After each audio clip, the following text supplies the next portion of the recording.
Hi, I'm Leila Akinwale. The last few weeks have been wonderful. So, my children have started full time school in the last few weeks, and much as I love them, I've been able to get uninterrupted work done, work on my to do list.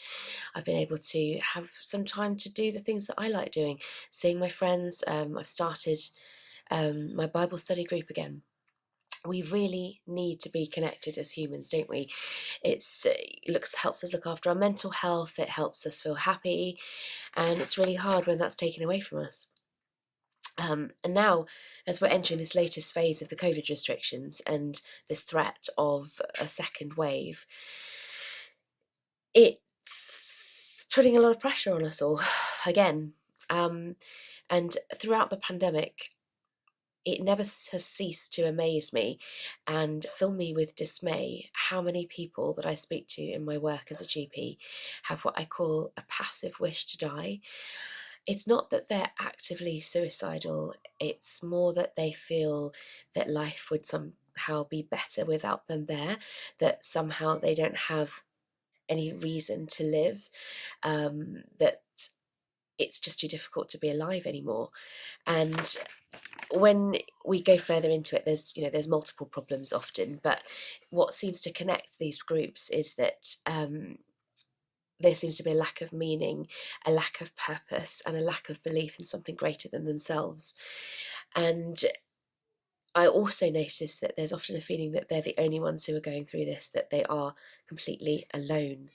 And it's so helpful to sometimes hear that they're not the only ones and that other people feel like that as well, because there's nothing more comforting than hearing me too sometimes. And it's not because we rejoice in the suffering of others, as like a schadenfreude, but because it's just helpful to hear that we're connected and united even in our suffering.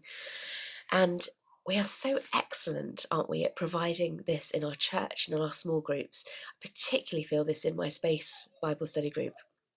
And it's so important now, that we as Christians, that we're providing this connection to others and providing this sense of community that's so badly missing from our society, especially at the moment.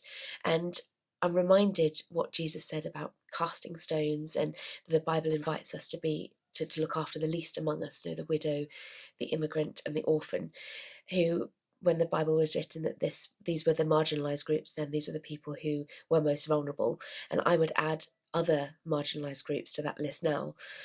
It is difficult to accept those who have very different views to us and who may live in a way that we don't agree with or we don't understand.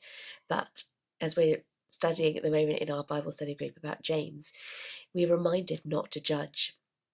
So my thought for the day are really three thoughts, and thoughts that I want you to ponder.